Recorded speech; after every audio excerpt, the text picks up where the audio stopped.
अध्यक्ष जी, बहुत बहुत धन्यवाद। आपने हमें आज महामहिम राष्ट्रपति जी के अभिभाषण पे बोलने का मौका दिया है। मैं इस सदन में तीसरी बार आया हूं और मैं दिल्ली से, नॉर्थ ईस्ट दिल्ली के जनता का बहुत धन्यवाद करना चाहता हूं, जिन्होंने हमें तीसरी बार चुन के भेजा और सिर्फ हमें ही नहीं भेजा बल्कि हमारे दिल्ली के 7 के 7 लोगों को तीसरी बार जिता करके भेजा है। हम सभी यहाँ सांसद खड़े हैं, जरा इनका संरक्षण करें अध्यक्ष जी। मात्र मुझे ही नहीं भेजा बल्कि हमारे 7 के 7 सांसदों को तीसरी बार भेजा और नरेंद्र मोदी जी में वो विश्वास दिलाया। आज तक दिल्ली में नया इतिहास बना, कभी तीसरी बार 7 सांसद 7-0 से जीत के आए ही नहीं। ये विश्वास है हमारे नरेंद्र मोदी जी के प्रति, देश के प्रधानमंत्री जी के प्रति। और मैं पूरी दिल्ली के सहित अपने लोकसभा के लोगों का बहुत धन्यवाद करना चाहता हूं। माननीय अध्यक्ष जी, हम जब 2014 में आए थे इस सदन में, तब हम एक दूसरी दुनिया से आए थे और जब हम सदन में घुसने जा रहे थे, जब मेरी नज़र पड़ी कि देश का प्रधानमंत्री बनने जा रहे एक व्यक्ति, जिन सीढ़ियों से लोग चप्पल जूते पहन के जा रहे थे, अचानक हमने देखा वो नरेंद्र मोदी जी उन सीढ़ियों पर माथा रख के झुक गए थे। हमारे जैसे लोग जो किसी और दुनिया से राजनीति में आते हैं, उनके लिए एक बड़ा एग्जाम्पल था। मैंने अध्यक्ष जी,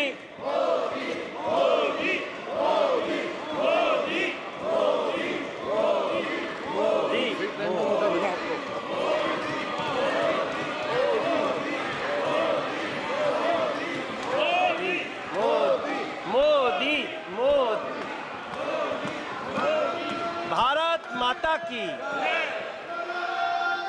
अध्यक्ष जी, जब मैं पहली बार यहाँ आया था तो हमने देखा देश के होने वाले प्रधानमंत्री उन सीढ़ियों पर माथा रख के आगे बढ़ रहे थे।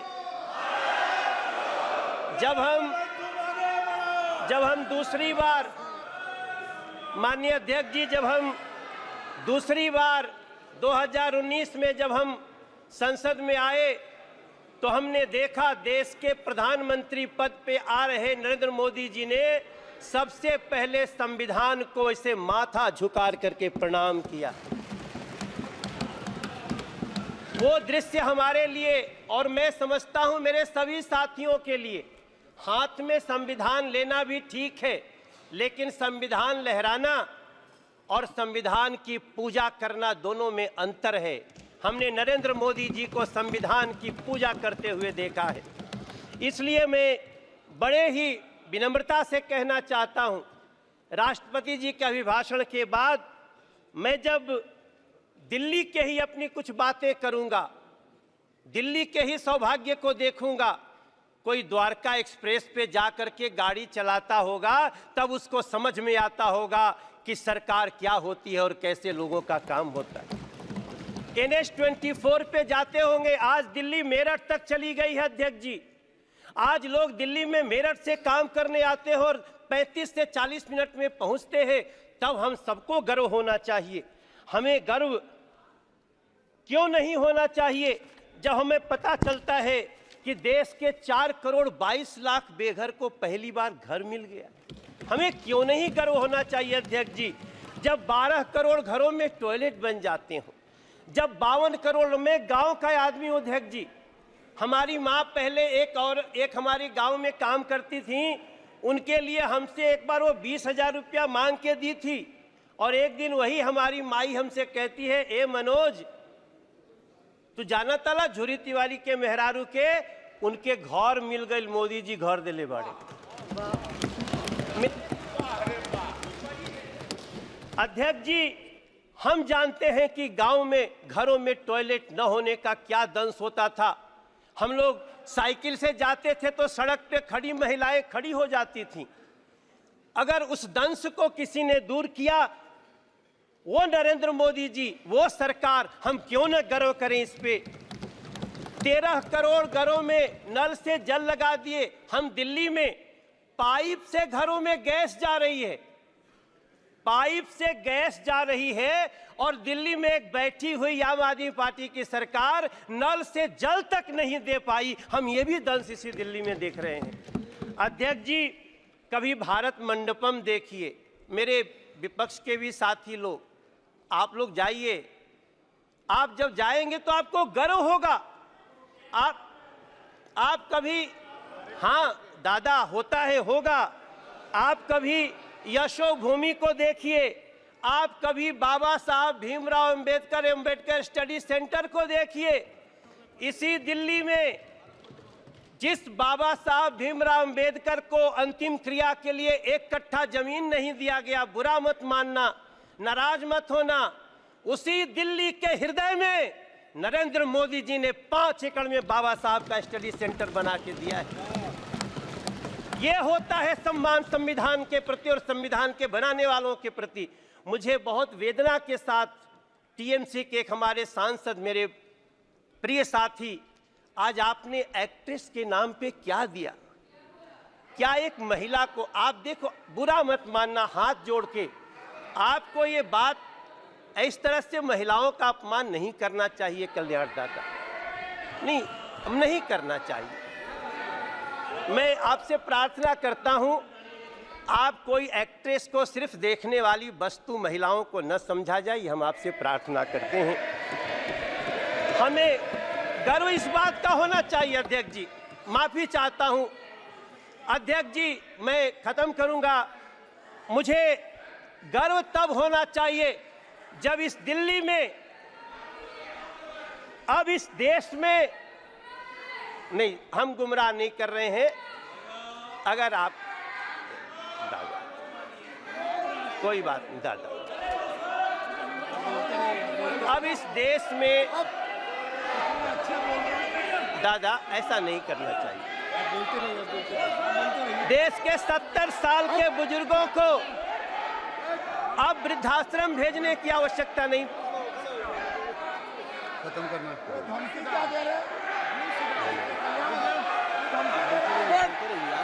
जी अध्यक्ष जी,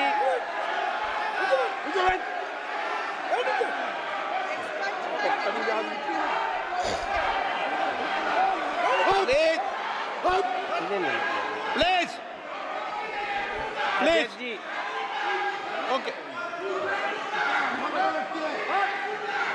प्लीज अध्यक्ष जी, प्लीज प्लीज, नो,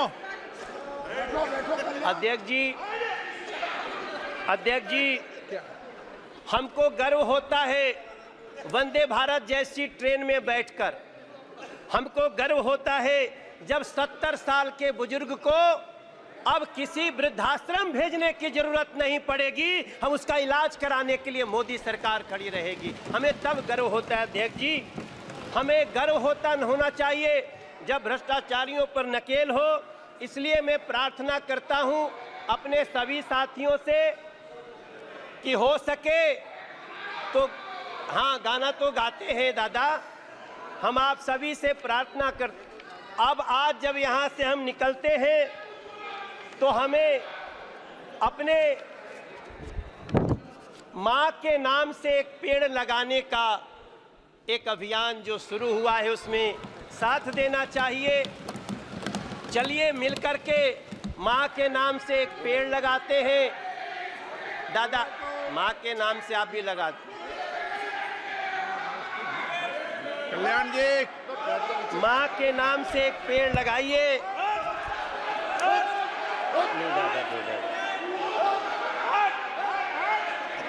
और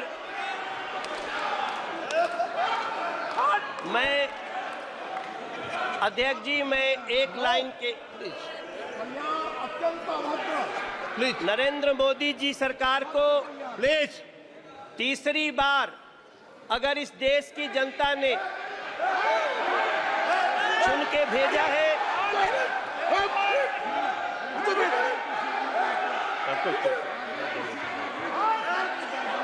अध्यक्ष जी,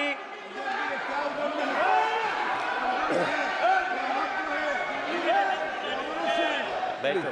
प्रसून जी अध्यक्ष जी, प्लीज मैं नो। दो पंक्ति के साथ अपनी वाणी को विराम देने जा रहा हूं।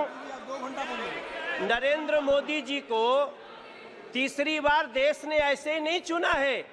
हमारे संस्कृत में एक श्लोक है, अभिवादनशीलस्य नित्यं वृद्धोपसेविना चत्वारः तस्य वर्धन्ते आयुर्विद्या यशोबलम।